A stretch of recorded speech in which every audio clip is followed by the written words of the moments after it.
देंगे, लेकिन उनके लिए तो सफिशिएंट मेंबर्स होना चाहिए। माननीय मंत्री जी, है, चलो शुरू करो। माननीय मंत्री प्लीज।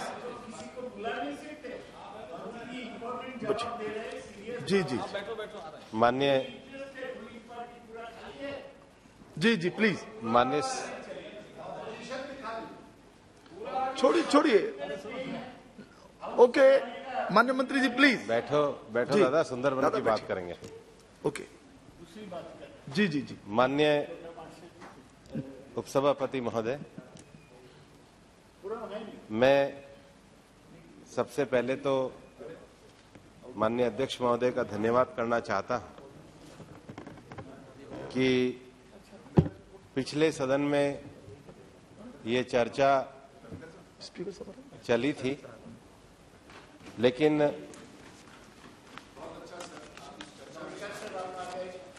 सदन के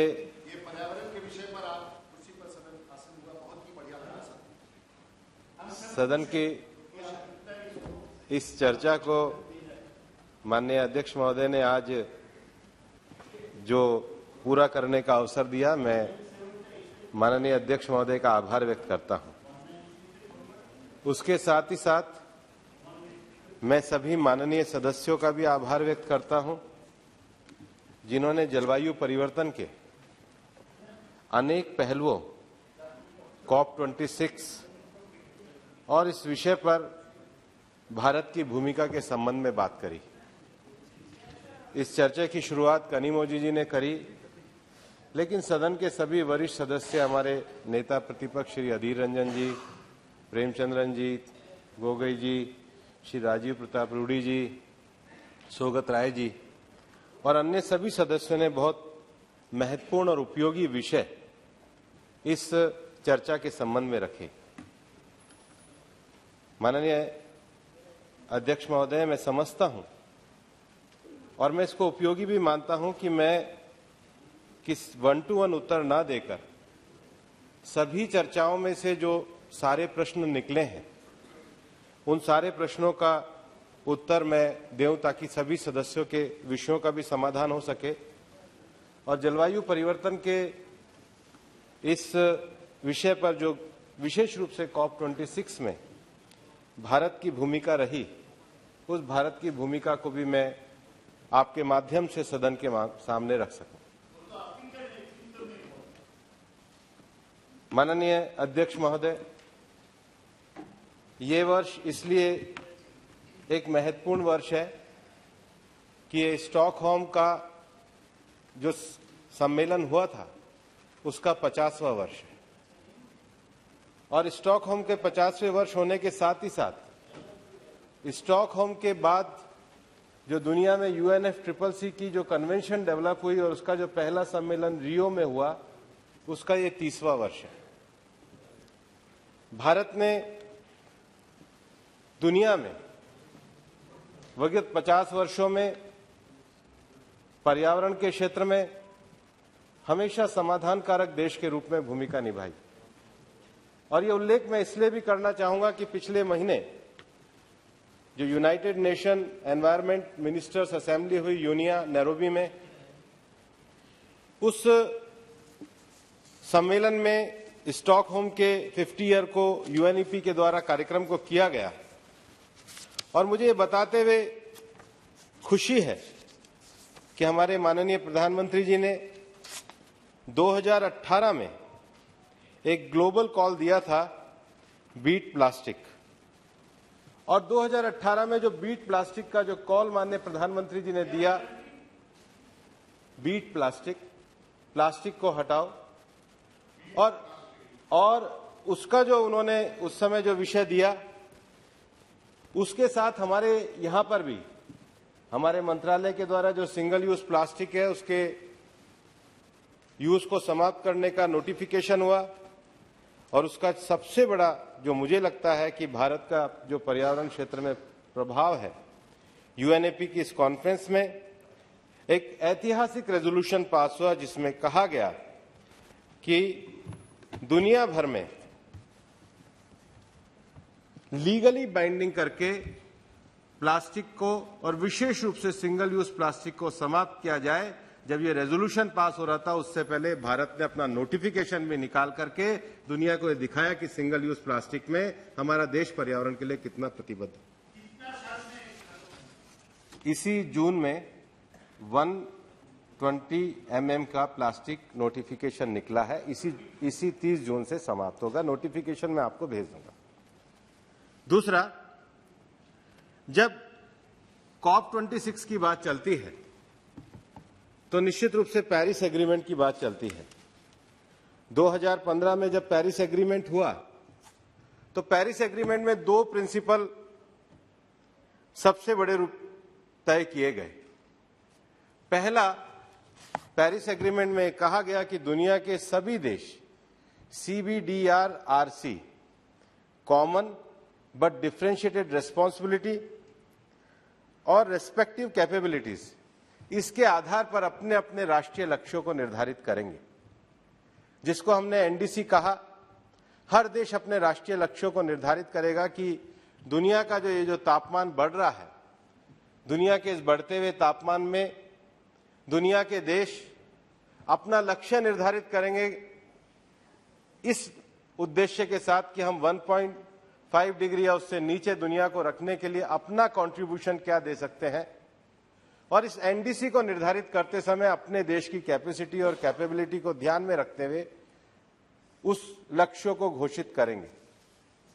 माननीय अध्यक्ष महोदय, मुझे ये बताते हुए खुशी है कि 2015 में भारत ने जो अपने एनडीसीज डिक्लेयर किए थे, माननीय प्रधानमंत्री जी के नेतृत्व में भारत दुनिया के उन चुनिंदा देशों में है जिन्होंने लक्ष्यों को न केवल घोषित किया, समय से पहले उनको पूरा करके दुनिया में एक मानक स्थापित किया। और इसलिए जब COP26 हुआ और ग्लासगो में यह विषय रखा गया, माननीय प्रधानमंत्री जी के द्वारा जो पंचामृत की घोषणा की गई, उसको न केवल सब लोगों ने ध्यान से सुना, बल्कि ध्यान से सुनने के साथ वापस से माननीय प्रधानमंत्री जी के नेतृत्व में एक विषय दिया गया, लाइफ स्टाइल फॉर एनवायरमेंट। और ये भारत का कंट्रीब्यूशन था कि 2015 में जब पेरिस एग्रीमेंट हुआ तो पेरिस एग्रीमेंट का जो प्रस्तावना लिखा गया, उस प्रस्तावना में यह स्वीकार किया गया कि दुनिया में जलवायु परिवर्तन की लड़ाई को लड़ने के लिए उन देशों की जो जिनकी सांस्कृतिक मान्यताएं पृथ्वी को माता के रूप में मानती हैं और प्रकृति के साथ रह करके जीवन जीने का संदेश देती है, उसको भी ये पेरिस एग्रीमेंट मान्यता देता है। ये भारत की सबसे बड़ी हमारे विषय और विचार की चीज है। लेकिन उसके साथ ही साथ माननीय प्रधानमंत्री जी का जो इस विषय में एक उनका जो संकल्प रहता है कि जब हम क्लाइमेट चेंज की बात करते हैं तो क्लाइमेट चेंज के साथ क्लाइमेट जस्टिस भी होना चाहिए। क्लाइमेट जस्टिस का अर्थ यह है कि आज जिस कार्बन एमिशन की बात हम करते हैं और कार्बन एमिशन के कारण हम ये कहते हैं कि धरती का जो तापमान बढ़ रहा है, कार्बन एमिशन को कम करना चाहिए। जब हम क्लाइमेट जस्टिस की बात करेंगे तो कार्बन एमिशन दुनिया के जिन विकसित देशों ने किया है, उन विकसित देशों को अपनी जिम्मेदारी लेनी चाहिए। और ये बात मैं इसलिए कह रहा हूं कि दुनिया के विकसित देशों ने इस जिम्मेदारी को स्वीकार भी किया। कोपेनहेगन में दुनिया के विकसित देशों ने कहा कि हम इस ऐतिहासिक जिम्मेदारी को स्वीकार करते हैं। $100 बिलियन की उन्होंने एक शपथ भी ली कि विकासशील देशों को दिया जाएगा। और अगर जलवायु परिवर्तन की इस लड़ाई को दुनिया के विकसित और विकासशील देशों को मिलकर के लड़ना है, तो विकसित देशों को 2 सुविधाएं अवश्य दुनिया के विकासशील देशों को दी जानी चाहिए, जो पहला है क्लाइमेट फाइनेंस और दूसरा है टेक्नोलॉजी ट्रांसफर। आज जो धरती का तापमान बढ़ रहा है, इसकी मॉनिटरिंग की व्यवस्था करने का विषय हो, इसकी मॉनिटरिंग की व्यवस्था करने के साथ ही साथ इसके लिए एडेप्टेशन और मिटिगेशन के उपाय करने हो। खास करके जो देश आईपीसीसी की रिपोर्ट के कारण यह माना जाता है कि दुनिया के जिन देशों ने इस क्लाइमेट चेंज के कारण जो संकट में आए हैं उनके लिए एडेप्टेशन और मिटिगेशन के प्रयास करने, उसके लिए बहुत बड़ी आवश्यकता है कि डेवलप्ड कंट्रियों ने जो दुनिया के देशों के सामने अपना जो एक वादा किया है उस वादे को पूरा करें। और इसलिए COP26 ग्लासगो में माननीय प्रधानमंत्री जी का जो संबोधन एक तरफ पंचामृत के विषयों को लेकर के था, जिसमें भारत का रिन्यूएबल एनर्जी के सोर्स को बढ़ाने का विषय, भारत में भविष्य में होने वाले कार्बन उत्सर्जन को कम करने का लक्ष्य, जिसमें भारत में ऊर्जा के उत्पादन को बढ़ाने का विषय, भारत को नेट जीरो 2070 में करने का विषय था। उसके साथ ही साथ दुनिया भर के विकासशील देशों की आवाज बनते हुए उन्होंने कहा कि अब न केवल $100 बिलियन के लक्ष्य को पूरा करना चाहिए, आज के समय में अगर विकसित देश इसको करना चाहे तो एक कम से कम $1 ट्रिलियन होना चाहिए, जिसका दुनिया के सभी विकासशील देशों ने स्वागत किया। और ये मैं इसलिए कह रहा हूं कि जो हिस्टोरिकल रेस्पॉन्सिबिलिटी है, उस हिस्टोरिकल रेस्पॉन्सिबिलिटी का हमें कम से कम आकलन करना आवश्यक होना चाहिए। बहुत सारे लोगों ने विषय ये उठाया कि हमारे यहां कितना कार्बन एमिशन हो रहा है। दुनिया के जो कार्बन मॉनिटर इंडेक्स लगे हुए और जो विशेष रूप से विकसित देशों की जो एक प्रणाली है, कम से कम इस सदन के माध्यम से मैं आपके सामने कहना चाहता हूं, हम अगर तथ्यों की स्पष्टता करेंगे तो हमें ध्यान में आएगा कि भारत का कंट्रीब्यूशन कैसा है। दुनिया में जो विकसित देश हैं, यूरोपियन यूनियन से लेके उन सब की आबादी 17% है और उनका जो कार्बन एमिशन है वो 60% है। हमारी आबादी 17% है पर हमारा जो कार्बन एमिशन है वो 4% है। इसीलिए हम कहते हैं कि भारत की जो जीवन शैली है वो दुनिया को बता सकती है कि प्रकृति के साथ कैसे रहा जा सकता है। और इसलिए हम ये कहना चाहते हैं, जिसको बार बार माननीय प्रधानमंत्री जी ने अपने संबोधन में कहा है कि माइंडलेस कंजम्पशन नहीं, माइंडलेस कंजम्पशन का जो दुनिया भर में आइडिया है कि हम जिस प्रकार से अपने सस्टेनेबिलिटी को बचाए रखने के लिए, अपने कंजम्पशन को बचाए रखने के लिए कार्बन एमिशन जो करे, जो लाइफ स्टाइल उनकी है, उसकी बजाय हमको दुनिया में उस लाइफ स्टाइल को प्रेफर करना चाहिए जो प्रकृति के साथ जीवन जीना सिखाती हो। लेकिन यहां पर एक विषय आता है, वो विषय आता है फिर भारत अपनी बाकी की योजनाओं को किस प्रकार से आगे बढ़ाए। माननीय अध्यक्ष महोदय, मैं ये कहना चाहता हूं कि क्लाइमेट चेंज की लड़ाई में सबसे पहले दुनिया के विकसित देशों को अपनी हिस्टोरिकल रेस्पॉन्सिबिलिटी बनाए रखनी चाहिए। लेकिन भारत की यह स्पष्ट मान्यता है कि हम अपने कार्बन एमिशन को भी कंट्रोल रखते हुए अपने देश की विकास की योजनाओं को नहीं रोक सकते, क्योंकि CBDR का प्रिंसिपल ये कहता है कॉमन बट डिफरेंशिएटेड रेस्पॉन्सिबिलिटी। उस रेस्पॉन्सिबिलिटी को हम मानते हैं और उसके साथ ही अपने देश के विकास को भी आगे बढ़ाते हैं। और विकास का अर्थ यह है कि हमें अगर क्लाइमेट जस्टिस की बात को अपने डोमेस्टिक स्तर पर हमको लागू करना है तो उसका अर्थ यह है कि हमें ज्यादा ऊर्जा का उत्पादन करना होगा। भारत ने रिन्यूएबल ऊर्जा के क्षेत्र में अपने लक्ष्यों को प्राप्त ही नहीं किया है। आज दुनिया के सब देशों को जब हम 500 गीगावाट की बात करते हैं तो दुनिया के सभी देशों को लगता है कि ये जो भारत ने अपने लक्ष्यों को न केवल पेरिस एग्रीमेंट के बाद जो लक्ष्य तय किए थे उनको प्राप्त किया है, बल्कि एक एम्बिशियस लक्ष्य को भी रखा है। ये भारत की संकल्पना को दिखाता है। और उसके साथ ही साथ जो हमारे यहां पर ग्रीन एनर्जी को बढ़ाने के लिए और ग्रीन एनर्जी को बढ़ाने के साथ साथ भारत दुनिया के उन देशों में है जिन्होंने दुनिया में आने वाले समय की वैकल्पिक ऊर्जा को देखते हुए माननीय प्रधानमंत्री जी ने नेशनल हाइड्रोजन मिशन की भी जो घोषणा करी है वो इस बात को दर्शाता है कि भारत अपने विकास में, अपने एक्शन में, अपनी नीतियों में न केवल दुनिया में सबसे कम कार्बन कंजम्पशन का देश है, हम उन नीतियों की ओर बढ़ना भी चाहते हैं जो देश की ज्यादा ग्रीन एनर्जी की ताकत को बढ़ाए, दुनिया में इस वैकल्पिक ऊर्जा के लिए कार्य कर सके। उसके साथ ही साथ अगर पिछले 7 वर्षों में दुनिया के मंच पर भारत की कार्य योजना को अगर देखा जाए तो भारत ने यूके के साथ मिलकर डिजास्टर रेजिलियंस के लिए इंफ्रास्ट्रक्चर बने ऐसा फोरम बनाया।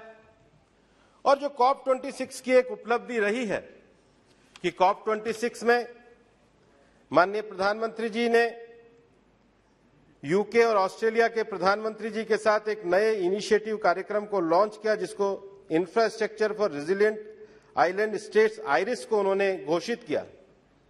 और जो कैरिबियन कंट्रीज हैं उनको इन तीनों देशों ने, भारत के साथ ऑस्ट्रेलिया और यूके ने मिलकर न केवल एक सुदृढ़ ढांचा दिया, बल्कि माननीय प्रधानमंत्री जी ने वहां घोषणा भी करी कि इसरो के माध्यम से उन देशों को जो उनका रिमोट तूफान और बाकी विषय आते हैं वो उनको सहयोग और संभावनाएं उपलब्ध कराई जाएगी, जो भारत का एक, जिसको डिजास्टर रेजिलियंस इंफ्रास्ट्रक्चर का एक बहुत बड़ा कदम है।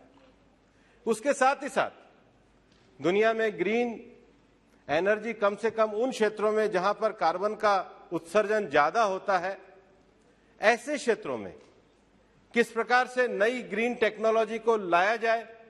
स्वीडन के साथ मिलकर के भारत ने लीड आईटी एक फोरम की स्थापना करी, जिसमें दुनिया के देश, दुनिया के टेक्नोलॉजी वाले लोग और स्टील, सीमेंट जैसे जो उद्योग जहां पर कार्बन उत्सर्जन ज्यादा होता है, वहां पर यह तय किया गया कि इन क्षेत्रों में साथ मिलकर काम करने का फोरम बने। माननीय अध्यक्ष जी, मैं आपके सामने ये निवेदन करना चाहूंगा कि इन दोनों फोरम के अलावा भारत ने दुनिया में माननीय प्रधानमंत्री जी के नेतृत्व में एक और बड़ी उपलब्धि हासिल करी। भारत ने फ्रांस के साथ मिलकर इंटरनेशनल सोलर अलायंस बनाया। इंटरनेशनल सोलर अलायंस का मुख्य कार्यालय भी गुड़गांव बना और आज दुनिया के 120 देश इस इंटरनेशनल सोलर अलायंस के न केवल सदस्य बने, बल्कि COP26 में माननीय प्रधानमंत्री जी ने वन सन, वन वर्ल्ड और वन ग्रिड जैसे महत्वाकांक्षी विषयों को भी आगे बढ़ाया, जिसका दुनिया के सभी देशों ने स्वागत भी किया। ये भारत का इनिशिएटिव है और इसलिए इंटरनेशनल सोलर अलायंस के माध्यम से एक ऐसे संगठन की कार्य योजना को भारत में माननीय प्रधानमंत्री जी के नेतृत्व में अंतर्राष्ट्रीय स्तर पर बढ़ाने का काम किया है, जिसके माध्यम से हम भविष्य की ऊर्जा के लिए भारत के इनिशिएटिव को दुनिया के प्लेटफॉर्म पर अच्छी तरीके से ले जा सकते हैं। माननीय सभापति, माननीय अध्यक्ष जी, जो अंतर्राष्ट्रीय स्तर पर क्लाइमेट चेंज के लिए रिन्यूएबल एनर्जी का सेक्टर है, उसमें तो भारत काम कर ही रहा है, लेकिन दुनिया में माना जाता है कि अभी जलवायु परिवर्तन के लिए दो जो क्षेत्र है, पहला एनर्जी के सेक्टर में हम रिन्यूएबल एनर्जी की ओर आगे बढ़े, उन इनिशिएटिव्स को लेकर के आगे बढ़े जिन इनिशिएटिव के आधार पे हम एक नई ग्रीन एनर्जी के साथ विषयों को आगे बढ़ा सकें। और ऐसा नहीं है कि इन घोषणाओं को केवल अंतर्राष्ट्रीय स्तर पर भारत के माध्यम से किया गया। मैं माननीय अध्यक्ष जी आपके माध्यम से ये कहना चाहूंगा कि COP26 के बाद हमारी माननीय वित्त मंत्री जी ने जो बजट रखा है, वो बजट अपने आप में एक ग्रीन बजट के रूप में एक देश में किस प्रकार का फ्यूचर में दुनिया में किस प्रकार के ग्रीन बजट की आवश्यकता है, उसको लेकर के एक बड़ा इनिशिएटिव है। और इसलिए मैं बजट के कुछ पॉइंट्स हाईलाइट करना चाहूंगा। The budget provide for increase allocation of the flagship scheme of ministry of environment, forest and climate change with A total allocation of ₹3030 crore. और इसमें जो national mission for green India है, उसमें भी सरकार के द्वारा बजट में बढ़ोतरी का विषय किया गया। और इसके साथ ही साथ जो इको टास्क फोर्स के लिए जो कैपेसिटी बिल्डिंग है, उसका विशेष प्रावधान किया गया। माननीय अध्यक्ष जी, मैंने आपके सामने निवेदन किया है कि इंटरनेशनल सोलर अलायंस को अंतर्राष्ट्रीय स्तर पर भारत ने एक बड़ा फोरम बना करके भविष्य में जो सोलर के माध्यम से नया एनर्जी सेक्टर डेवलप हो सकता है, उसको न केवल बढ़ाने का काम किया, बल्कि डोमेस्टिकली भी भारत ने इस बजट में The present budget has sharply increased the production-linked incentive for domestic integrated solar manufacturing facilities from last year allocation of rupees 4,500 crore to rupees 19,500 crore. This increase in line with the proposed goal of achieving 280 gigawatt of solar power by 2030. तो हमने जो internationally माननीय प्रधानमंत्री जी ने विषयों को रखा है, भारत दुनिया का एक ऐसा देश बना है जिसने इंटरनेशनली विषयों को डोमेस्टिक फ्रंट पे भी एक बड़ा कार्य किया है। दूसरा एक और जो विषय है कि हमारे यहाँ जो बायोमास है, बायोमास का हम किस प्रकार से उचित तरीके से उपयोग कर सके, इसके लिए भी फार्मर्स की और विशेष रूप से गोगोई जी अभी कृषि क्षेत्र में और किसानों के लिए पूछ रहे थे, उसके लिए भी बजट में प्रावधान किया गया है। और उसके साथ ही साथ जो देश में माननीय प्रधानमंत्री जी के नेतृत्व में एक जो बड़ा विषय एथेनॉल की ब्लेंडिंग का जो विषय है, और मैं आपको कहना चाहूंगा कि अगर देश की क्षमताओं में वृद्धि की बात की जाए तो उन क्षमताओं में वृद्धि करने के लिए विशेष रूप से पिछले ही कुछ दिनों में एथेनॉल के क्षेत्र में लेकर के अनेक नए प्रोजेक्ट हमारे देश के अंतर्गत शुरू हुए हैं और उसके लिए भी बजट में विशेष रूप से प्रावधान रखा गया। कानिमोझी जी ने जब बात करी थी तो उन्होंने पूछा था कि इलेक्ट्रिक व्हीकल के लिए क्या सरकार के द्वारा प्रावधान किए जा रहे हैं। मैं उनको ये कहना चाहूंगा कि जब भी हम बात करें तो हम कभी भी डेवलप्ड कंट्रीज के संदर्भों को लेकर के ना करें, क्योंकि जिनकी हिस्टोरिकल रेस्पॉन्सिबिलिटी है उन्होंने पूरी नहीं करी है। हम अपनी कार्बन एमिशन में दुनिया में हमने हमेशा ये कहा है और हर अंतर्राष्ट्रीय फोरम पे जब हम जाते हैं और एनवायरनमेंट को लेकर के विषय चलते हैं तब हम हमेशा कहते हैं कि भारत का जो दृष्टिकोण है वो ये है कि हम पर्यावरण के क्षेत्र में व्यवधान के लिए नहीं है, भारत पर्यावरण के क्षेत्र में समाधान के लिए है और इसलिए जो भी विषय हमने रखे हैं दुनिया के मंच पे समाधान की दृष्टि से रखे हैं। लेकिन जब कानिमोझी जी ने पूछा था तब ये बजट नहीं आया था, लेकिन इस बजट में माननीय वित्त मंत्री जी ने जो प्रावधान रखा है उसे to promote sustainable transport, the centre electric vehicle policy scheme for faster adoption and manufacturing of electric vehicle in India has been a big boost from 800 crore last year to rupees 2,908.28 crore in the current budget. ये 3 गुना से ज्यादा की वृद्धि ये दर्शाती है कि हमारा देश किस प्रकार से एक नए ग्रीन बजट की ओर बढ़ रहा है। और कृषि वो क्षेत्र है जिस क्षेत्र में अभी रूडी जी जब बात कर रहे थे तो बहुत सारे पानी और पानी के विषयों में मिलावट की बात कर रहे थे और गंगा के नजदीक के क्षेत्र के रहने वाले सांसद हैं, उनके क्षेत्र से गंगा बहती है। और भारत में इस बार ये जो बजट में एक नया विजन दिया गया है कि गंगा के नजदीक से केमिकल फ्री एग्रीकल्चर को जो प्रोत्साहन देने का विषय किया गया है और उसके साथ ही साथ जो पूरे बजट के अंतर्गत एक बड़ा विषय ये रखा गया है कि देश में पहली बार ग्रीन टेक्नोलॉजी को बढ़ाने के लिए, ग्रीन इन्वेस्टमेंट को बढ़ाने के लिए ग्रीन बॉन्ड का जो विषय इस बजट में रखा गया है वो निश्चित रूप से आने वाले समय में जलवायु परिवर्तन जैसे विषयों में भारत की भूमिका को ज्यादा बड़ा करने का काम करेगा। माननीय अध्यक्ष महोदय, कभी कभी काफी सारे सदस्यों ने विषय उठाया कि COP26 का किस प्रकार का भारत की भूमिका रही है। मैंने अपने वक्तव्य में प्रारंभ में भी ये कहा है कि क्लाइमेट फाइनेंस एक ऐसा विषय है जिस क्लाइमेट फाइनेंस के विषय पे डेवलप्ड कंट्रीज को कम से कम न केवल अपनी जिम्मेदारी को निभाना होगा बल्कि अपनी हिस्टोरिकल रेस्पॉन्सिबिलिटी के लिए डेवलपिंग कंट्रीज के साथ मिलकर के कार्य करना होगा। और जब मैंने कहा कि भारत जैसे देश ने जब डेवलपिंग कंट्रीज की इस विषय को प्रखरता के साथ उठाया तो ये पहली बार सभी कॉप में पहली बार ये हुआ है कोपेनहेगन के बाद कि इस कॉप में डेवलप्ड कंट्रीज ने अपने आप में डीप रिग्रेट वर्ड का यूज किया है कि हां, हम अपने इस जिम्मेदारी को पूरा नहीं कर पाए। उनको अकाउंटेबिलिटी के लिए खड़ा करने का काम ये डेवलपिंग कंट्रीज की आवाज बनने के कारण, भारत की भूमिका के कारण हुआ है। और इसलिए तय भी हुआ है कि आखिर जब हम फाइनेंस की बात करते हैं, इंटरनेशनल क्लाइमेट फाइनेंस की बात करते हैं, तो उसमें स्पष्टता होनी चाहिए। हर इन्वेस्टमेंट को फाइनेंस नहीं कह सकते, क्योंकि हम ये जानते हैं कि दुनिया को सेम लेवल प्लेइंग फील्ड पे लाने के लिए ये आवश्यक है कि सब मिलकर के काम करें, क्योंकि क्लाइमेट चेंज का विषय जो है ये किसी भी देश के बॉर्डर से बाहर का विषय है। ये इंपैक्ट पूरी दुनिया को करता है।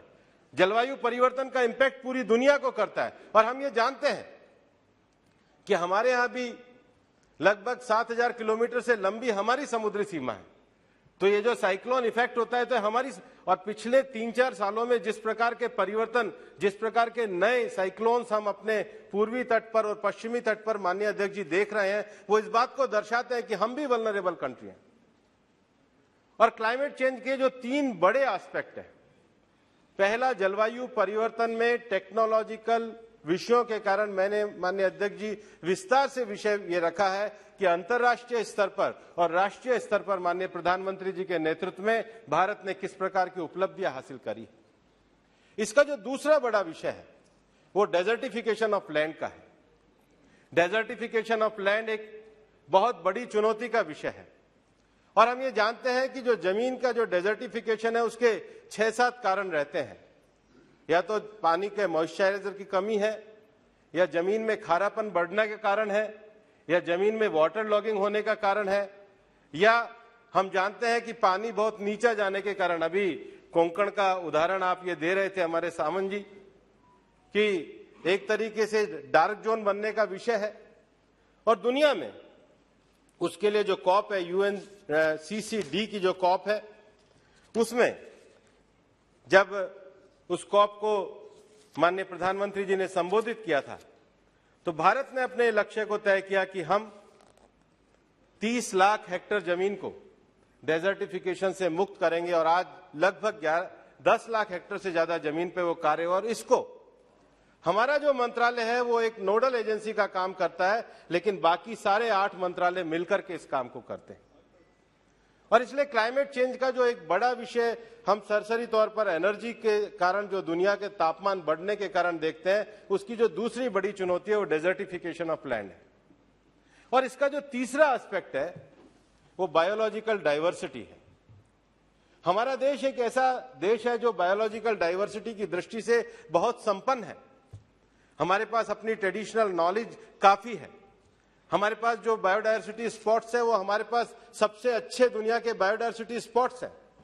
लेकिन अभी जो गोगोई जी विषय कह रहे थे, जो हम बायोलॉजिकल डाइवर्सिटी की सारी कन्वेंशन को मानते हुए अपने देश की बायोलॉजिकल डाइवर्सिटी को सेफ रखना चाहते हैं, उसके साथ ही साथ हमारी सरकार की पूरी तरीके से मान्यता है कि जिसको हम ABS कहते हैं, एक्सेस बेनिफिट शेयरिंग, जो निश्चित रूप से इस देश के ट्राइबल, इस देश के गरीब, इस देश के गांव में रहने वाला व्यक्ति है, उसको पूरी तरीके से मिले। सरकार उसके लिए पूरी तरीके से प्रतिबद्ध।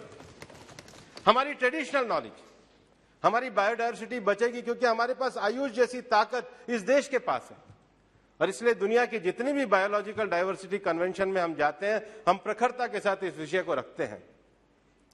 हमारे सौगत राय जी जब बोल रहे थे तो उन्होंने विशेष रूप से सुंदरबन के जो मैंग्रोव्स के जो एरिया है उसका उल्लेख किया। और मैं ये कहना चाहता हूं, ये दुनिया का सबसे यूनिक क्षेत्र है जो 2 देशों में मिलकर के बनता है, जिसमें लगभग 60% हिस्सा हमारे पास और बांग्लादेश के पास बाकी का हिस्सा है। और ये पूरी एक ज्योग्राफिकल संरचना है, और जिसपे हम गर्व करते हैं, हमारा बंगाल का जो टाइगर है वो भी उसी क्षेत्र का रहने वाला है। और भारत सरकार ने उसको बचाने के लिए विशेष कार्यक्रम शुरू किए हैं। लेकिन ये राज्य सरकार की भी जिम्मेदारी है कि हमारा जो हमारा सुंदरबन का एरिया है, बांग्लादेश से मिलकर करना है और आप ही को पैसा देने पड़ेगा। रोज आप पर रुड़ाई यश हो रहा है, आप बहुत खतरे में बंगाल। आपने सबको खतरे में भी रखा है। मैं भी मानता हूं, मैं भी मानता हूं। और सौगत राय जी, बैठ मैं भी मानता हूं, लेकिन नहीं सौगत राय जी, मैं भी बंगाल गया था। मुझे भी लोगों ने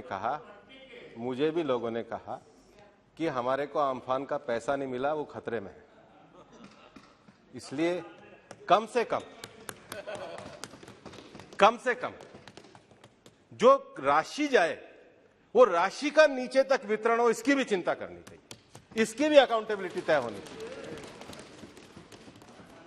और इसलिए कोई खतरा, मतलब ये जो सुंदरबन का क्षेत्र है पूरे भारत की धरोहर है, और इसको इंटरनेशनल वेटलैंड में रामसर में भी डिक्लेयर किया गया। और माननीय अध्यक्ष महोदय जी, मैं कहना चाहता हूं, ये विशेष रूप से चूंकि सुंदरबन का विषय चला है, मैं कहना चाहता हूं कि पिछले 7 साल में इस देश को अपने पर्यावरण के क्षेत्र में 3-4 उपलब्धियों पे भी गर्व है, जिसको मैं आपके माध्यम से सदन के सामने रखना चाहता हूं। हम आज के समय में एशिया क्षेत्र में वो देश बने हैं जिन्होंने अपनी सबसे ज्यादा झीलों को, 49 झीलों को रामसर कन्वेंशन का दर्जा दिलाया है। भारत उन देशों में बना है, सुंदरबन भी उसमें एक है। दूसरा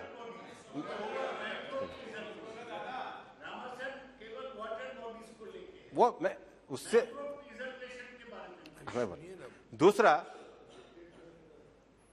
दूसरा भारत आज इस बात पे भी, हमारे देश में पर्यावरण मंत्रालय में इस बात को भी लेकर के उपलब्धि है कि माननीय प्रधानमंत्री जी के जो संवर्धन के प्रयास है, हमारे देश में 52 नेशनल टाइगर कंजर्वेशन अथॉरिटी है।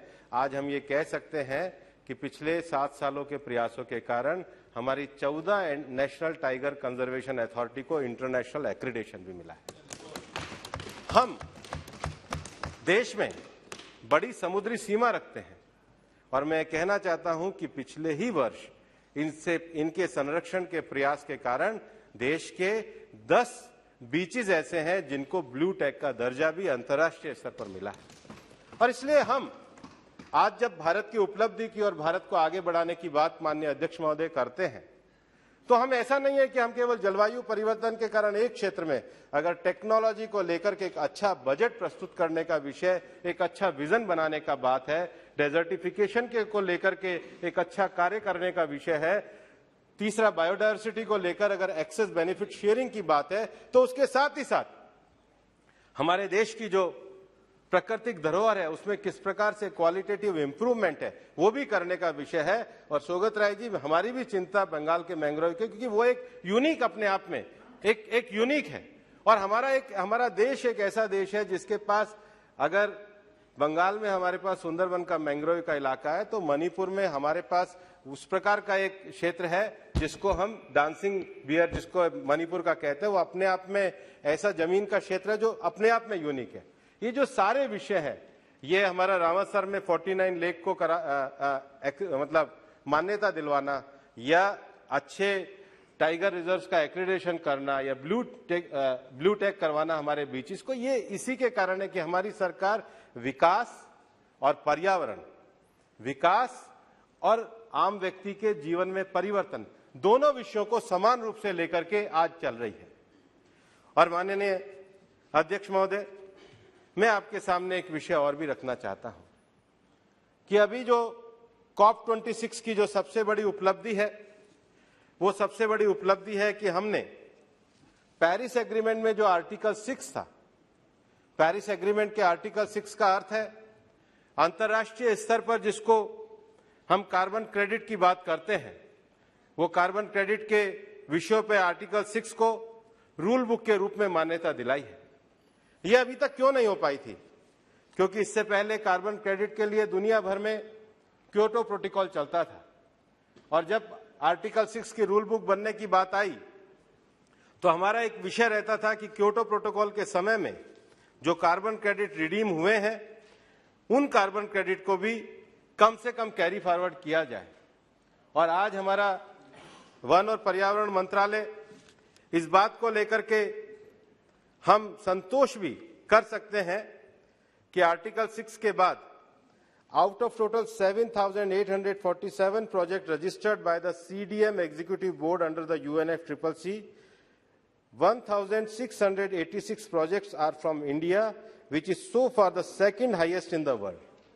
तो जब आर्टिकल 6 बना है तो हमारे देश का जिस प्रकार से हमारे सीडीएम प्रोजेक्ट्स का प्रोटेक्शन होना है, ये माननीय प्रधानमंत्री जी के नेतृत्व में इसको भी आज पूरे रूप से मान्यता मिली है। और भविष्य की दृष्टि से भी COP26 के बाद जो इसका मैकेनिज्म बन रहा है, डोमेस्टिक फ्रंट पे ministry of environment and forest, हमारे आरके सिंह जी बैठे हैं, ब्यूरो ऑफ एनर्जी एफिशिएंसी के द्वारा जो इसके संबंध में नियमों को बनाया जा रहा है, उसमें पूरी तरीके से परफॉर्म अचीव ट्रेड और रिन्यूएबल एनर्जी सर्टिफिकेट स्कीम, उसमें पूरी तरीके से कार्य किया जा रहा है।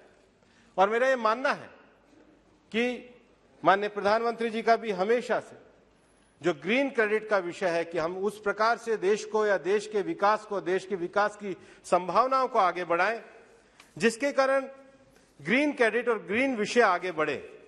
और इसलिए आर्टिकल 6 अगर COP26 की उपलब्धि रही है तो उसका जो सबसे बड़ा परिणाम रहा है कि भारत ने अपने इन सारे विषयों को पूरा करने का कार्य किया है। माननीय अध्यक्ष महोदय, मैं आपके माध्यम से एक और विषय आपके सामने मैं रखना चाहता हूं। कई बार काफी सारे सांसदों ने अपने बार बार के संबोधन में इस विषय को रखने का बात करी कि हमारे देश में किस प्रकार से क्लाइमेट चेंज की लड़ाई को लड़ा जा रहा है। 2014 में सरकार आने के बाद बजट के अंतर्गत नेशनल एडेप्टेशन फंड की स्थापना की गई और नेशनल एडेप्टेशन फंड के माध्यम से पिछले 7 सालों में देश के सभी राज्यों में बढ़िया एडेप्टेशन प्रैक्टिसेस को लेकर के नई प्रैक्टिसेस के साथ 29 राज्यों में अनेक परियोजनाएं भी चलाई गई। और उसके साथ ही साथ सरकार के द्वारा चाहे नल से जल का कार्यक्रम हो, चाहे सरकार के द्वारा ग्रामीण क्षेत्र में नए परिवर्तनकारी विषयों को करने का कार्यक्रम हो, दुनिया भर में जितने भी अच्छे एडेप्टेशन के कार्यक्रम हो सकते थे भारत सरकार के द्वारा किए गए। जब ग्लासगो में ये बात आई कि दुनिया भर में फॉसिल फ्यूल को लेकर के सब्सिडी का विषय क्या होना चाहिए, तो भारत ने कहा कि हमारे यहाँ तो सबसे ज्यादा ग्रीन टैक्स लगता है पेट्रोल पे, लेकिन हमारे देश में चूंकि ये पेरिस का एक CBDR का विषय था, कॉमन बट डिफरेंशिएटेड रिस्पॉन्सिबिलिटी का विषय था, हमारे देश में हम लोगों ने अगर सब्सिडी दी है तो 10 करोड़ उज्ज्वला की उन महिलाओं को दी है जो बायोफ्यूल के कारण जो लगातार धुएं में रहती थी, उनके जीवन में एक क्लीन चूल्हा देकर के उनके जीवन में परिवर्तन करने का काम किया है। और इस एडॉप्टेशन प्रैक्टिसेस को लेकर के भारत की पूरी आज दुनिया भर में जो एडॉप्टेशन की प्रैक्टिसेस है उसको लेकर के दुनिया भर में काफी ज्यादा मान्यता भी प्राप्त हो रही है। माननीय अध्यक्ष महोदय, मैं आपके माध्यम से ये कहना चाहता हूं कि COP26 के सारे विषयों को जो मैंने आपके सामने रखने का प्रयास किया है, मेरा ये मानना है कि 8 ऐसे प्रमुख विषय हैं जिसको हम ये कह सकते हैं कि COP26 पूरी तरीके से देश की उपलब्धियों का एक विषय रहा है। जिसमें पहला विषय है जो मेरे को लगता है कि पिछले 7 वर्षों में हमारी सरकार ने जिस प्रकार के प्रयास किए हैं, हमारी सरकार ने नेशनल एडॉप्टेशन फंड से लेकर और अभी जो ग्रीन बजट तक एक कंटिन्यूटी और कंसिस्टेंसी के साथ विषयों को रखा है। तो पहला विषय मैं कहना चाहता हूं कि जलवायु नीति और जलवायु कार्रवाई के मामले में भारत अग्रणी बना है।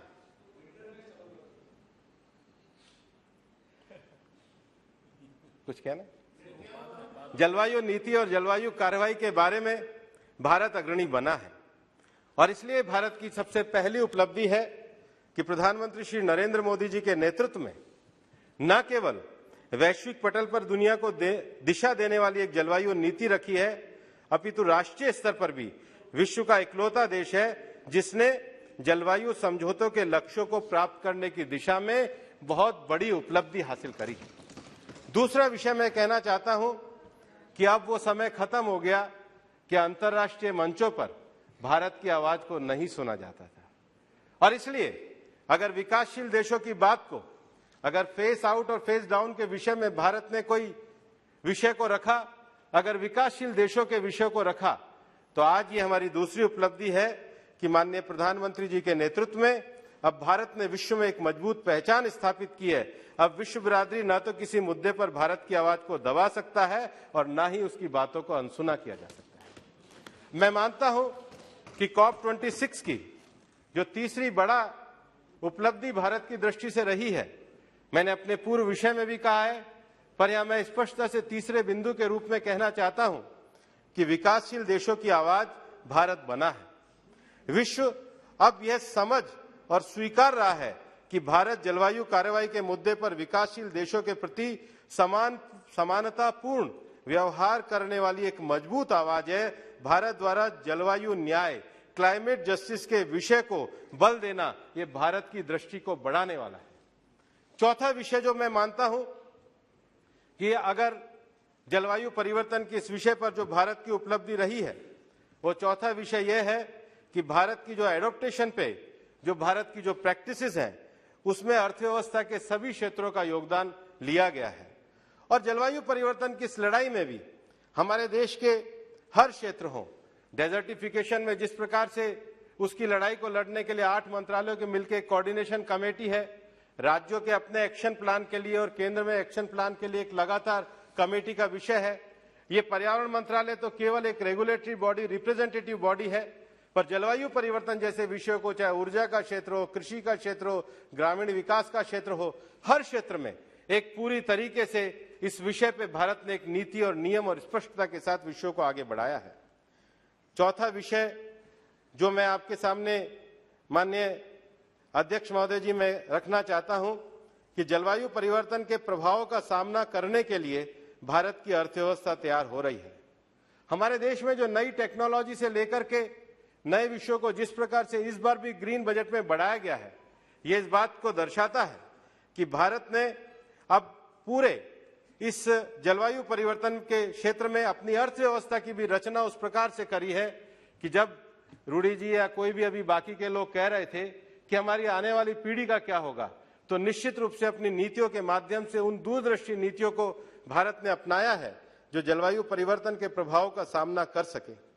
चौथा, पांचवा कि एक जो नवीनीकरण ऊर्जा है,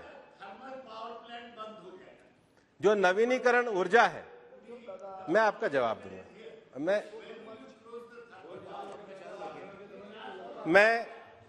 मैंने सौगत राय जी,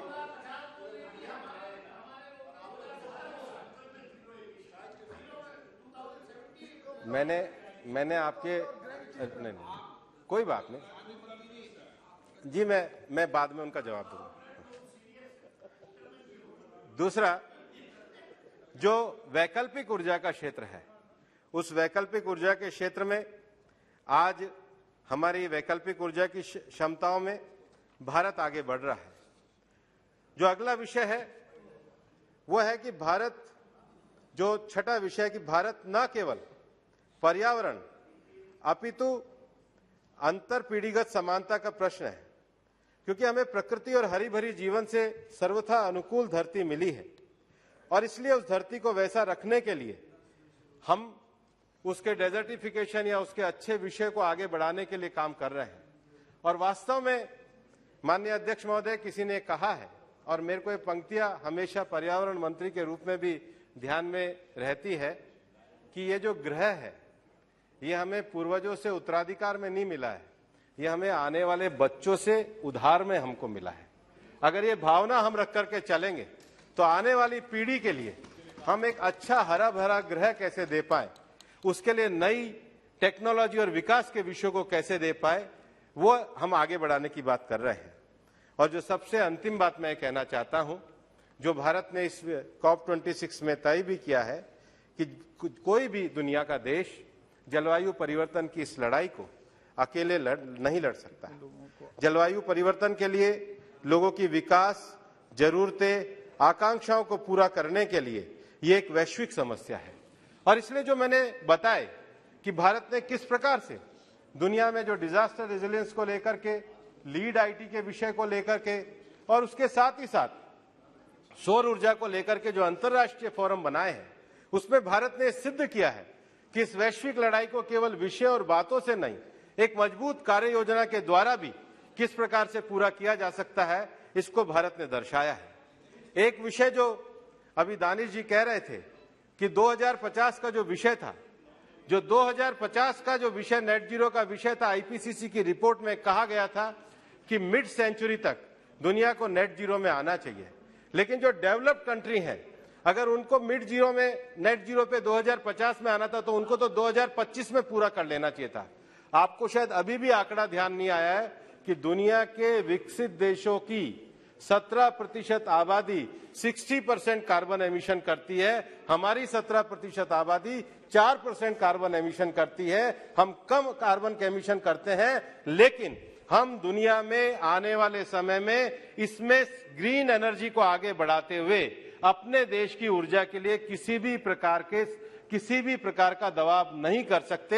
हमारे देश का विकास ये हमारी प्राथमिकता का विषय है, उसके साथ अपने जो एनडीसी के लक्ष्य है उनको पूरा करने का विषय है। और इसीलिए हम लोगों ने फेस आउट की जगह फेस डाउन के विषय को कहा है। माननीय अध्यक्ष महोदय, मैं अंत में एक ही विषय कहकर के अपनी बात को समाप्त करना चाहूंगा। आज एक दुनिया में ये जो जलवायु परिवर्तन में जब हम ये विषय कहते हैं कि डेवलप्ड कंट्री और डेवलपिंग कंट्रीज, या हम कहते हैं कि पश्चिम देश और पूर्वी देश, ये जब बात करते हैं तो दुनिया में एक बहुत अच्छी पुस्तक है, दो बहुत बड़े थिंकर्स का डायलॉग है। वेस्ट के जो बड़े इतिहासकार हुए हैं टोयनबी, और जो जापान के बड़े थिंकर हुए हैं दाइसावु इकेडा, उन दोनों का डायलॉग हुआ और वो दुनिया के द लास्ट चांस करके एक बहुत बड़ी पुस्तक प्रकाशित हुई है, जिसमें एक ये कहा गया है कि दो विषय एक साथ हैं, न तो धरती का जो एनवायरनमेंट है और उसमें जो भी लिविंग क्रिएचर आएगा, जब भी वो उसमें मूवमेंट करेगा तो उसको परिवर्तन तो करेगा, लेकिन एनवायरनमेंट भी अपने आप में परिवर्तन करेगा। और इसलिए जब हम कहते हैं कि जलवायु परिवर्तन एक वैश्विक संकट है, तो इसमें जो लिविंग क्रिएचर है और जो एनवायरनमेंट है, उनका जो आपस का जो संबंध है वो को एग्जिस्टेंस का होना चाहिए। और यही कारण है कि प्रधानमंत्री जी ने जो लाइफ का मंत्र पूरी दुनिया को दिया है, लाइफ स्टाइल फॉर एनवायरनमेंट, उसका अर्थ ही उन्होंने भारत की तरफ से दिया है कि ह्यूमन डेवलपमेंट, क्लाइमेट जस्टिस का जो वर्ड है कि ह्यूमन डेवलपमेंट और क्लाइमेट जस्टिस और नेचर, इनका सामंजस्यपूर्ण संबंध होना चाहिए। और इसलिए उन विषयों पे आगे बढ़ाना चाहिए जो भविष्य में नई ग्रीन एनर्जी की ओर जाते हुए हर आदमी को क्लाइमेट जस्टिस दे सके।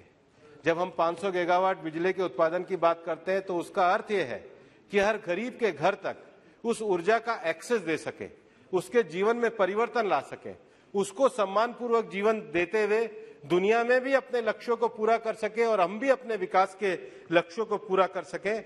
और ये तभी संभव है जब दुनिया भारत की लाइफ की परिकल्पना को लेकर के आगे बढ़े। और इसलिए COP26 को लेकर के जो उपलब्धियों का विषय, माननीय अध्यक्ष जी, आपने मुझे विषय रखने का अवसर प्रदान किया और सब सदस्यों ने धैर्यपूर्वक सुना, मैं धन्यवाद देता हूं। धन्यवाद। Modi ji. Thank you, sir. I thank the Minister for his very detailed and elaborate reply. I like to quote him. He says that climate change is not confined to a border, and it's rightly said.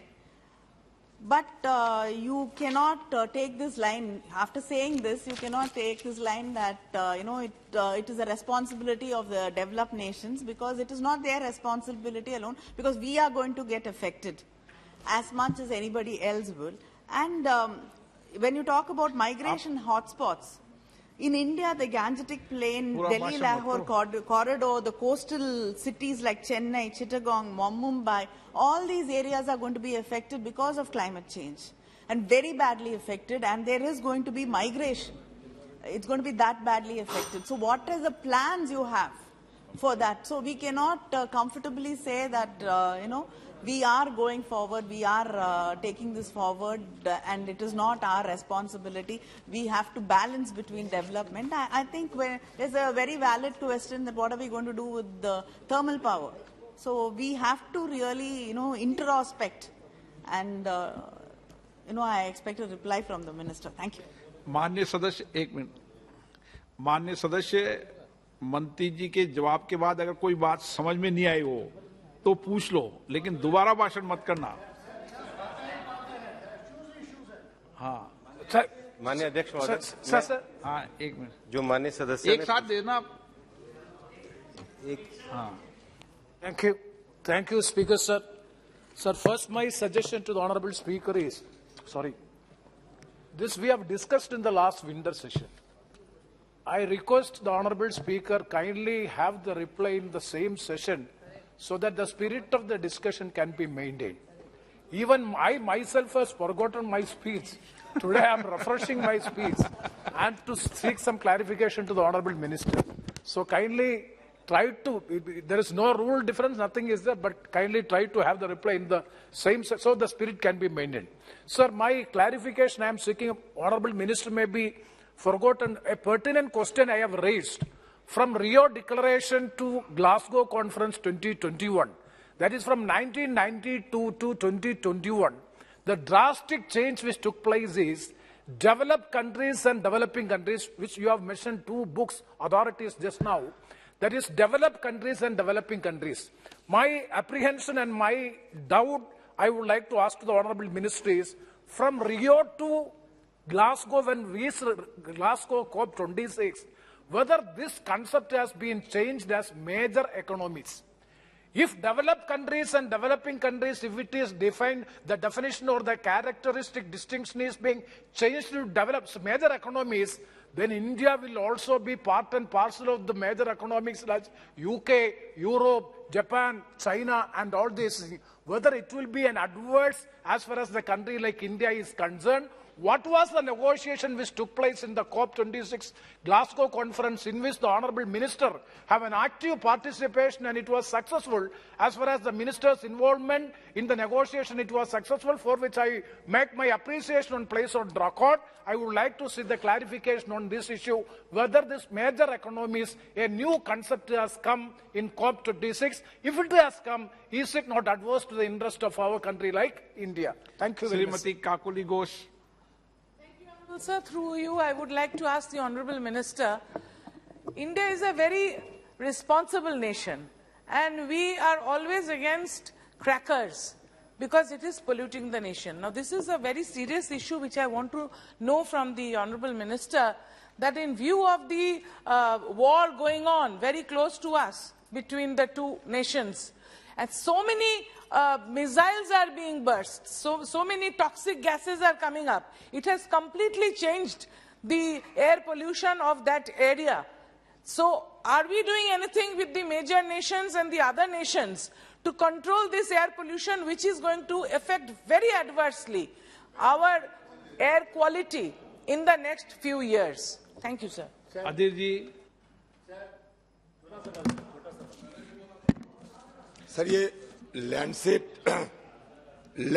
Planetary जो health journal है, ये कहते हैं कि हिंदुस्तान में सालाना 7,40,000 लोगों को मौत होते हैं, ये क्लाइमेट की चलते, कभी एबनॉर्मल हॉट एंड कोल्ड की चलते, कभी हॉट होता है कभी कोल्ड होता है, 7,40,000 सालाना। और क्लाइमेट एक्शन जो ट्रैक होते हैं, क्लाइमेट एक्शन ट्रैकर, इसका जो एक मापदंड होते हैं, ये मापदंड में हिंदुस्तान को इनसफिशिएंट बताया गया 2021 में। आप इस विषय पे आगे क्या कार्रवाई करना चाहते हैं?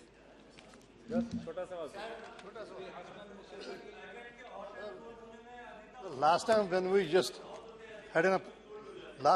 had an opportunity to discuss the matter, see, we brought it to the notice of the Honorable Minister that you are not able to just get secreted a fair deal at Glasgow. Because we are developing nations, developed nations are enjoying at the cost of developing nations. They turn back and whatever they usurp the resources, they now tell us that you better preserve your resources for us. So you were expected to get a fair deal so that they would compensate us for the resources that now we preserve for the developed world. Second is that, sir, major source of is the agriculture activities. So methane and other fluorocarbons are because of the excessive production of rice or cultivation of rice. So we have not touched the crop shifting, because unless you go for major crop shifting, then we will not be able to achieve the target. And second is, I am skeptical about this 4%, sir, because they say that we are one third largest carbon emission. If that is not correct, but 4% I think it's too low. बहुत बहुत धन्यवाद अध्यक्ष जी।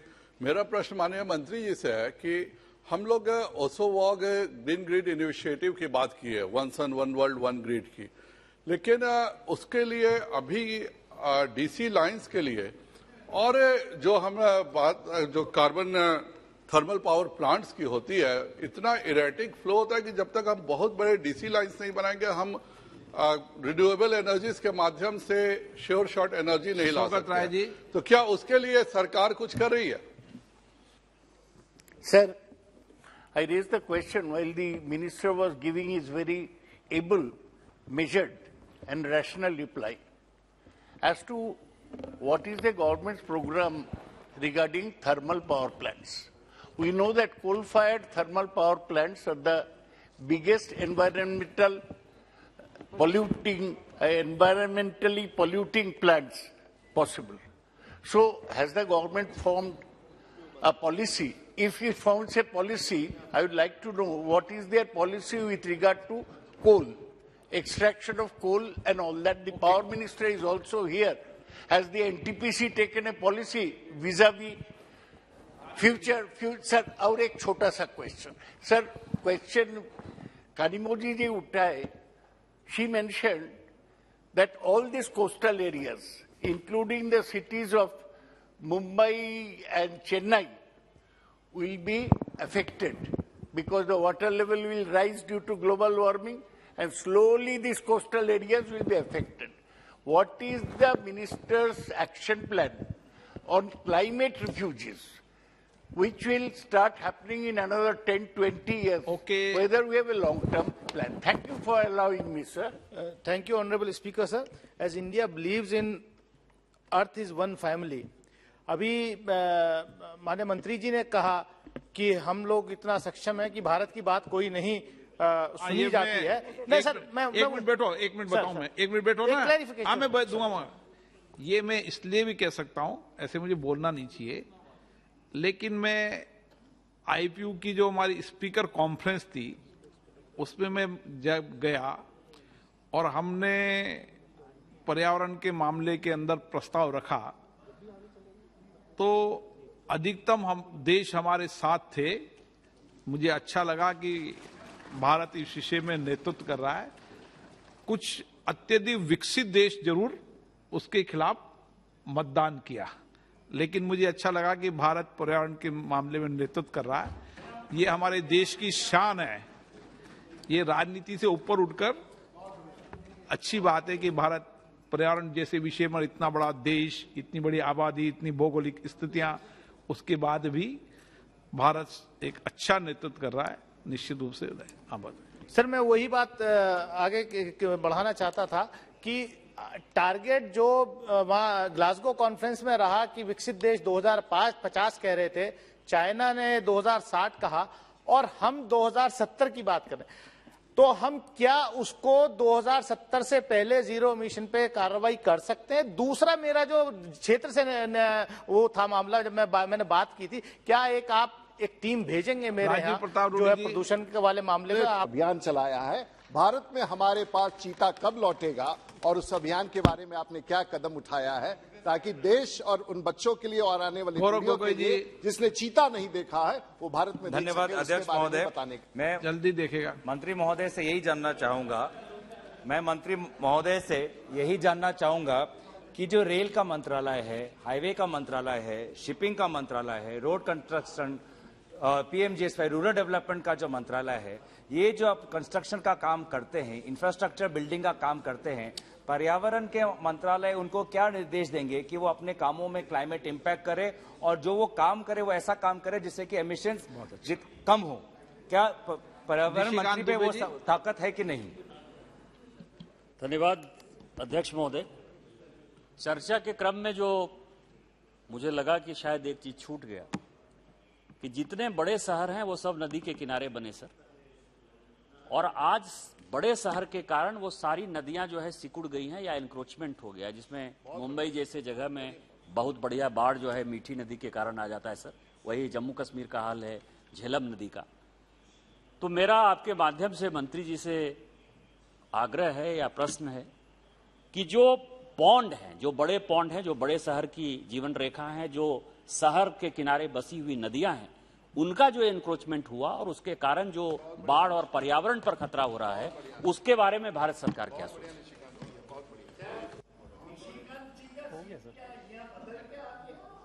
माननीय मंत्री, अभी समय लगेगा।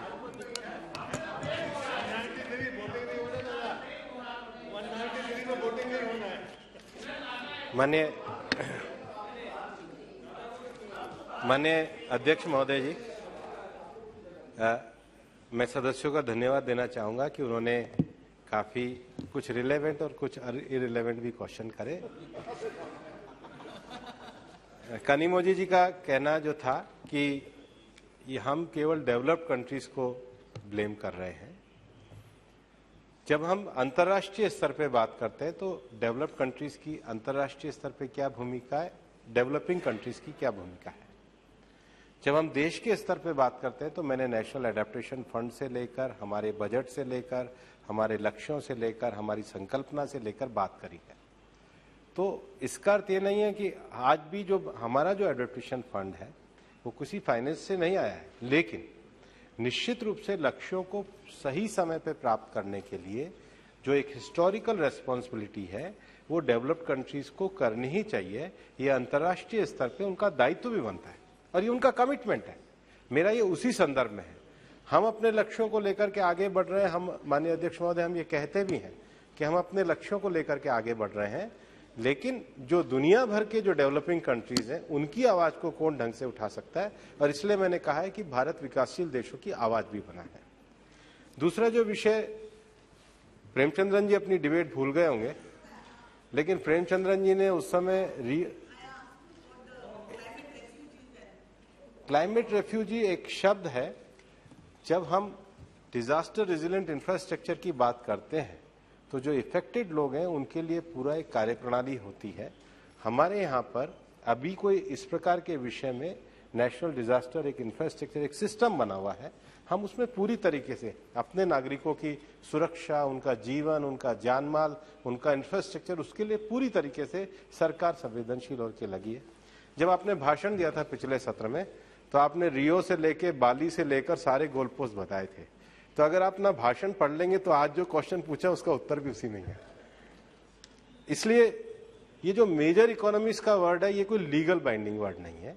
ये अंतर्राष्ट्रीय स्तर पे अलग अलग तरह के विषय चलते हैं, लेकिन मेजर इकोनॉमीज का अर्थ ये नहीं है कि जो डेवलप्ड कंट्री जिनकी हिस्टोरिकल रेस्पॉन्सिबिलिटी है वो उससे अलग हो जाए। उनका जो अपना $100 बिलियन का प्लेज है और जो हम मानते हैं कि अब ज्यादा होना चाहिए, माननीय प्रधानमंत्री ने कहा $1 ट्रिलियन होना चाहिए अगर दुनिया में हम सेम लेवल प्लेइंग फील्ड पे लोगों को ला करके जलवायु परिवर्तन के संकट से लड़ सकते हैं। इसलिए वो कोई ऐसा बाइंडिंग विषय नहीं है। काकोली घोष जी का जो विषय है वो हाइपोथेटिकल क्वेश्चन है, तो उसका जवाब नहीं दिया जा सकता। अधीर रंजन जी ने जो संख्या बताई है, ये संख्या का आंकड़ा कहाँ से आया है ये मेरे पास नहीं है। जहां तक आपने क्लाइमेट ट्रैकर की बात कही है, क्लाइमेट ट्रैकर में मैं आपको कहना चाहूंगा कि जो इंटरनेशनल क्लाइमेट ट्रैकर भी जो बनते हैं तो वो अपना जो उनका ऑलरेडी किया हुआ कार्बन एमिशन है उसको कहाँ नोट करते हैं, जो ऑलरेडी दुनिया का कार्बन स्पेस घेर चुके हैं। और इसलिए एक भारत बेस के कुछ साइंटिस्ट ने, बेंगलोर बेस और चेन्नई बेस के कुछ साइंटिस्ट ने एक ट्रैकर बनाया है। अगर आपको वो देखेंगे तो आपको ध्यान में आएगा कि मॉनिटरिंग कितनी पारदर्शी होनी चाहिए और सही मानकों की। मैं इसलिए हमारा भी इंटरनेशनल हो जाएगा अगर आप उसको देखेंगे तो। आप आखिर इंटरनेशनल माने दूसरे देश के हैं ना, लेकिन वो ऐसा कुछ देशों का जुड़ करके है। लेकिन क्या मेरा क्वेश्चन है, उसमें उनकी हिस्टोरिकल रिस्पॉन्सिबिलिटी को उन्होंने दिया है। अगर आपके पास 100 रुपया आपने ऑलरेडी कमा रखा है, फिर 10 रुपया जोड़ रहे हो तो 110 होगा। वो अपना किया हुआ कार्बन एमिशन है। इसलिए जो ट्रैकर का जो विषय है, मेरा मानना है कि हम ये मानते हैं कि हम उन मानदंडों की पारदर्शिता में विश्वास करते हैं जो मानदंड समानता के आधार पे हो, पारदर्शिता के आधार पे हो, हिस्टोरिकल रेस्पॉन्सिबिलिटी को एड्रेस करते हुए हो। मैं यहां पर किसी पर्टिकुलर ट्रैकर की टिप्पणी नहीं करना चाहता हूं, लेकिन हमारे देश के भी कुछ साइंटिस्ट ने ट्रैकर शुरू करे हैं। आप उसका विश्लेषण करके अगर तथ्य पे बात करेंगे तो मैं निश्चित रूप से आपका जवाब दूंगा। मसूदी साहब ने जो मीथेन के विषय में है, हमारी बहुत स्पष्ट मान्यता, मीथेन में किसी भी प्रकार से प्लेज हम लोग मीथेन में नहीं कर रहे हैं। और इसके लिए मेरे राज्यसभा में पिछले सत्र में पूरा उत्तर भी दिया है और सरकार की पूरी स्थिति को उसमें स्पष्ट भी किया है। सोगत राय जी का जो कोल का विषय है, आरके सिंह जी का विषय है, वो मेरे बाद आपको बता देंगे। दानिश अली जी के प्रश्न का उत्तर मैं पहले दे चुका हूं कि 2070 में दुनिया के जिन देशों को, माननीय अध्यक्ष महोदय, आईपीसीसी के रिपोर्ट के हिसाब से मिड सेंचुरी तक जो आना था, वही देशों को, वो हर देश को अपना एक पीक टाइम तय करना होगा और अपना लक्ष्य तय करना होगा। अपने देश के विकास के मान्यताओं को देखते हुए, सारा असेसमेंट करते हुए, अपने देश की एनर्जी की सारी क्षमताओं को पूरा करते हुए, अपनी देश की क्षमता का विस्तार करते हुए, क्लाइमेट जस्टिस जैसे विषय को आगे बढ़ाते हुए भारत ने बहुत विवेकपूर्ण तरीके से 2070 को घोषित किया है। और अधिकृत विषय राजीव प्रताप रूडी जी का जब अधिकृत विषय होगा, मैं सही समय पे जवाब दूंगा। गौरव गोगोई जी ने कुछ सुझाव उन्होंने पूछे हैं, तो कोई बहुत मतलब उनको मैं अलग से व्यक्तिगत रूप से उनका उत्तर देता हूँ। 15 और 9 आपको मैंने इजाजत, हाउस को जानना जरूरी है। ये तो बिना इजाजत के हाउस ही नहीं, अध्यक्ष महोदय, हमको लगता है कि हम लोग तो पूरे देश को जानना जरूरी है। ये देखिए प्रश्न उठाया गया कि हम लोग अपने कोल फायर्ड प्लांट्स कब बंद करेंगे। मैं इसका पूरा परिप्रेक्ष्य बता दूं। पहले मैं बताता हूं क्लाइमेट चेंज के बारे में जो करार हुआ। माननीय मंत्री जी, दो मिनट ये समझना बहुत जरूरी है अध्यक्ष महोदय, सबको। नहीं, आप जानना चाहते होंगे, मैंने इजाजत नहीं दी है। Just hold on Swagat ji, you must listen to this. You see the world when it negotiates on climate, it does not, or it was not talking about coal or gas or oil, etc. The distinction was between fossil and non-fossil fuels. All pledges which were made, जितने भी, हम हिंदी में बता दें या English is fine. Now English is fine, okay. Now जितने भी pledges हुए, जितने भी देश ने पेरिस में COP21 में अपने प्लेजेस किया, उन्होंने प्लेजेस किया फॉसिल और नॉन फॉसिल फ्यूल के तौर पर कि हमारी जो एनर्जी जनरेशन, पावर जनरेशन की जो क्षमता है या जो एनर्जी यूज की क्षमता है, उसमें से कितना फॉसिल फ्यूल से होगा और कितना नॉन फॉसिल फ्यूल से होगा। फॉसिल फ्यूल में कोल भी है, गैस भी है, पेट्रोलियम प्रोडक्ट्स भी है, ये सब है। हम लोगों ने प्लेज किया था, आइए जानना जरूरी है, हम लोगों ने प्लेज किया था पेरिस में COP21 में, एनडीसीज में, कि साहब 2030 तक COP21 का ही जो एनडीसी है वही आज भी लागू है और ग्लासगो में उसी एनडीसी पर रिव्यू हुआ और उसी में एम्बिशंस रेज हुए, जो कि इनसफिशिएंट की बात है। मैं वहां भी आता हूं, जो क्लाइमेट ट्रैकर की बात आप कर रहे हैं। तो जो अभी ये एनडीसीज जो है वो एनडीसीज वही है। एनडीसीज में कुछ देश अपना एम्बिशन रेज किए, वो हम लोग ने भी किया। तो हम लोग को सुन लीजिए दादा, समझना चाहिए। तो हम लोगों ने ये प्लेज किया कि 2030 तक हमारी जो पावर जनरेशन क्षमता है उसका 30% नॉन फॉसिल फ्यूल से हो जाएगा। ये 2030 तक, ये हम लोगों ने प्लेज किया था 2015 में। आपको जानकर के खुशी होगी कि इस प्लेज को हम लोगों ने नवंबर 21 में ही अचीव कर लिया। यानी कि नवंबर 21 में हमारी जो पावर जनरेशन क्षमता है उसका 40% थोड़ा ज्यादा नॉन फॉसिल फ्यूल से हो गया, और फॉसिल फ्यूल से हमारी पावर जनरेशन क्षमता 60% ही रह गई। आइए घट करके अब जो हमने एम्बिशन रेज किया है, जो प्रधानमंत्री ने एम्बिशन रेज किया है कि अब हम अपना रिन्यूएबल ये नॉन फॉसिल फ्यूल क्षमता 500 गीगावाट तक ले जाएंगे 2030 तक, तो उसके फलस्वरूप 2030 में हमारी जो फॉसिल फ्यूल क्षमता है ये 32% हो जाएगी। एक चीज और जानने की जरूरत है दादा और आप सबको, कि India is the only major economy, भारत एक ऐसा इकलौता देश है जिसके की climate action, energy transition actions और climate change actions are consonant with a sub 2 degree rise in global temperature. ये हम नहीं करते हैं, पूरी दुनिया करते हैं कि we are the only major economy whose energy transition actions are consonant with a sub 2 degree rise in global temperature. We are the only G20 country whose energy transitions actions are consonant with a sub 2 degree rise in global temperature. हम लोगों ने pledge किया, हम लोगों ने जो भी pledges किए उसमें हमने अपना एम्बिशन रेज ही किया है ग्लासगो में। अब हमारा जो प्लेज था 40%, उसको हम ले जा रहे हैं 62% पर, 68% पर।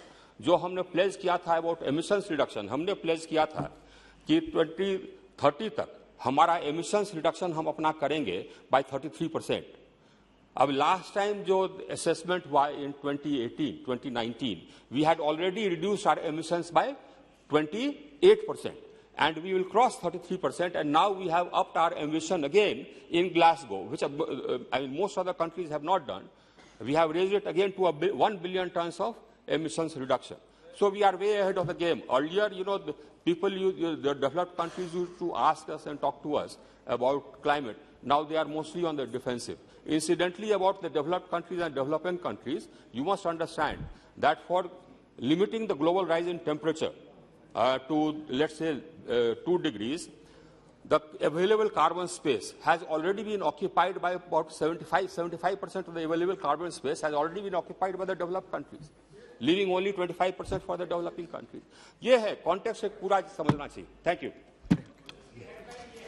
Item number